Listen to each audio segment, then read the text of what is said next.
ಏನು ಇಲ್ಲ ಕಣೆ, ಅದು ನಾನೇ ಮೊದಲು ಹೇಳ್ತೀನಿ. ನೀವಿಬ್ರು ಹೇಳೋದು ಬೇಡ. ನೀವಿಬ್ರು ಹೇಳೋದು ಒಂದೇ ವಿಷಯನ, ಅದನ್ನ ನಾನು ಹೇಳ್ತೀನಿ.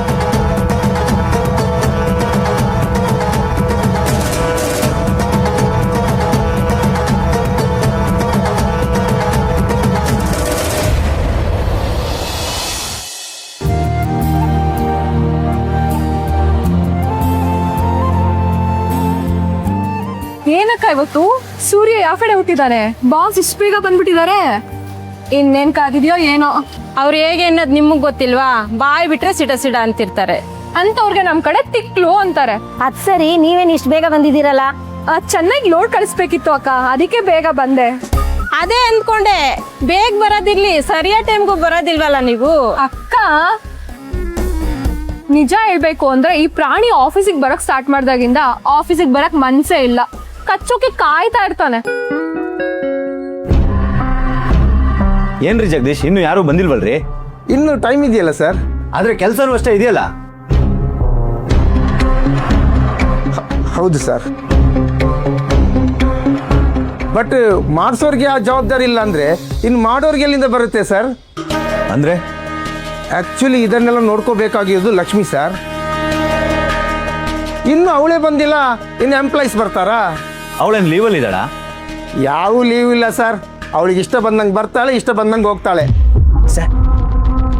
ಅಪ್ಪ ಕೊಟ್ಟಿರೋ ಸಲಿಗೆ ಜಾಸ್ತಿ ಆಯ್ತು ಅವಳಿಗೆ. ಕೇಳೋರಿಲ್ಲ. ಅವಳು ಬಂದಿದ್ದಾಳ ಒಂದ್ಸಲ ನೋಡಿ.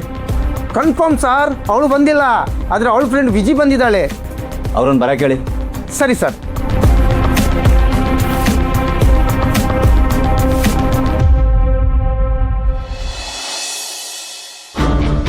ನಾವ್ ಹೇಳಕ್ ಹೊರಟಿರೋ ವಿಷಯ ನಿಮ್ಗೆ ಹೇಗ್ರಿ ಗೊತ್ತು? ನೋಡೆ, ನೀನು ಹೇಳಬೇಕು ಅನ್ಕೊಂಡಿರೋದು, ಲಕ್ಷ್ಮಿ ಹೇಳಕ್ ಹೊರಟಿರೋದು ಎರಡೂ ಒಂದೇ ವಿಷಯನೇ. ಅದು ತಾಳಿ ಶಾಸ್ತ್ರದ ಬಗ್ಗೆ.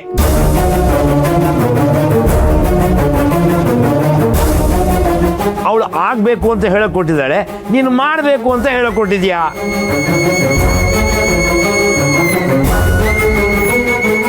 ಪರವಾಗಿಲ್ಲ ರೀ ನೀವು. ಹೌದಮ್ಮ ಲಕ್ಷ್ಮಿ, ನಾನು ಅದನ್ನೇ ಹೇಳಕ್ ಹೊರಟಿದ್ದು. ನೀನು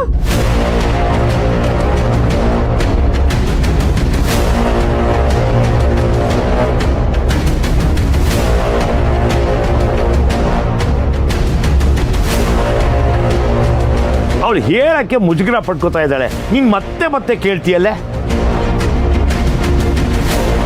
ಮದುವೆ ಆಗಿ ಇಷ್ಟು ದಿನ ಆಯಿತು, ನಾವಿನ್ನೂ ತಾಳಿ ಶಾಸ್ತ್ರನೇ ಇಟ್ಕೊಂಡಿಲ್ಲ. ಅವರು ಕೇಳೋದಕ್ಕಿಂತ ಮುಂಚೆ ನಾವು ಮಾಡ್ಬಿಡ್ಬೇಕಾಗಿತ್ತು. ಅಯ್ಯೋ ಅದಲ್ಲ ಮಾವ. ಮುಜುಗರ ಪಟ್ಕೋಬೇಡಮ್ಮ ಲಕ್ಷ್ಮಿ, ನನಗೆಲ್ಲ ಅರ್ಥ ಆಗುತ್ತೆ. ಮದುವೆ ಆಗಿರೋ ಪ್ರತಿ ಹೆಣ್ಮಕ್ಳಿಗೂ ಇರೋ ಆಸೆ ಇದೊಂದೇ. ಹೌದೌದು, ಅದರಲ್ಲೂ ನಿಮ್ಮನೆಯವರು ಹೇಳ್ದಂಗೆ ಮದುವೆ ಮಾಡಿಕೊಟ್ಟಿದ್ದಾರೆ. ಹಾಗಿದ್ದಾಗ ನೀನು ಎಷ್ಟು ದಿನ ಅಂತ ಅರ್ಶನ ದಾರದಲ್ಲಿ ಇರ್ತೀಯ? ವಿಷಯ ಅದಲ್ಲ ಅತ್ತೆ. ಗೊತ್ತಮ್ಮ ನನಗೆ. ನಾಳೆ ಅಂದರೆ ತುಂಬ ಅರ್ಜೆಂಟ್ ಆಯಿತು, ಯಾವ ತಯಾರಿನೂ ಮಾಡ್ಕೊಂಡಿಲ್ಲ ಅನ್ನೋ ಟೆನ್ಷನ್ ಅಲ್ವಾ ನಿನಗೆ?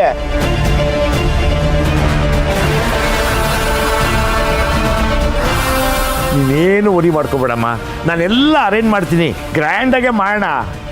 ಹೌದಮ್ಮ, ಕೆಲಸ ಏನೋ ತುಂಬ ಆಗತ್ತೆ, ಆದರೆ ಹತ್ರದವ್ರಿಗೆ, ಶಾಸ್ತ್ರಿಗಳಿಗೆ ಎಲ್ಲ ಹೇಳ್ಬಿಡ್ತೀವಿ ರೀ.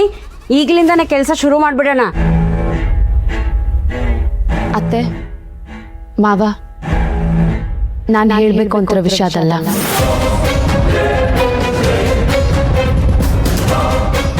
ಗೊತ್ತು ಬಿಡಮ್ಮ ಲಕ್ಷ್ಮಿ, ನೀನು ಏನು ಹೇಳಕ್ ಹೊರಟಿದ್ಯಾ ಅಂತ. ಅಪ್ಪ, ಆಗ್ಲಿಂದ ಅವಳು ಏನೋ ಹೇಳ್ಬೇಕು ಅಂತ ಟ್ರೈ ಮಾಡ್ತಿದ್ದಾಳೆ, ನೀನ್ ಮಧ್ಯೆ ಬಾಯಿ ಹಾಕ್ತಿದ್ಯಲ್ಲ, ಅದೇನು ಅಂತ ಹೇಳು ಲಕ್ಷ್ಮಿ.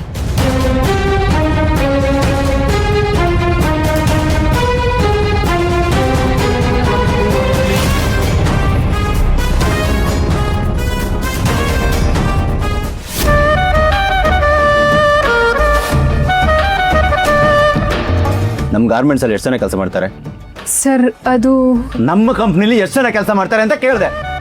80ರಿಂದ 100 ಜನ ಸರ್. ಎಲ್ಲಿದ್ದಾರೆ? ಇನ್ನು 10 ಜನ ಕೂಡ ಬಂದಿಲ್ಲ. ಇದನ್ನ ಕೆಲಸ ಮಾಡೋ ರೀತಿ ನಿಮ್ಮ? ಸರ್, ಈಗ ಟೈಮ್ ಇನ್ನು 8:45. ಆಫೀಸ್ ಶುರುವಾಗೋದು 9:30. ಇನ್ನು 3/4 ಗಂಟೆ ಟೈಮ್ ಇದೆ ಸರ್. ಇದೇನು ಸ್ಕೂಲ್ ಅನ್ಕೊಂಡಿದ್ದೀರಾ ಬೆಲ್ ಹೊಡೆದ ಮೇಲೆ ಬರಕ್ಕೆ? ಆ ಆದರೂ ಎಲ್ಲದಕ್ಕೂ ಟೈಮಿಂಗ್ಸ್ ಅಂತ ಇರುತ್ತಲ್ಲ ಸರ್. ಸರ್ ಇವಳಿಗೆ ಹೇಳಿ ಏನು ಪ್ರಯೋಜನ ಇಲ್ಲ ಸರ್. ಆ ಲಕ್ಷ್ಮಿ ಬೇ ಬಂದರೆ ಎಲ್ಲರೂ ಬೇ ಬರ್ತಾರೆ. ಎಲ್ರಿ ಲಕ್ಷ್ಮಿ? ಆಫೀಸ್ ಟೈಮಿಗೆ ಕರೆಕ್ಟಾಗಿ ಬರ್ತಾಳೆ ಸರ್.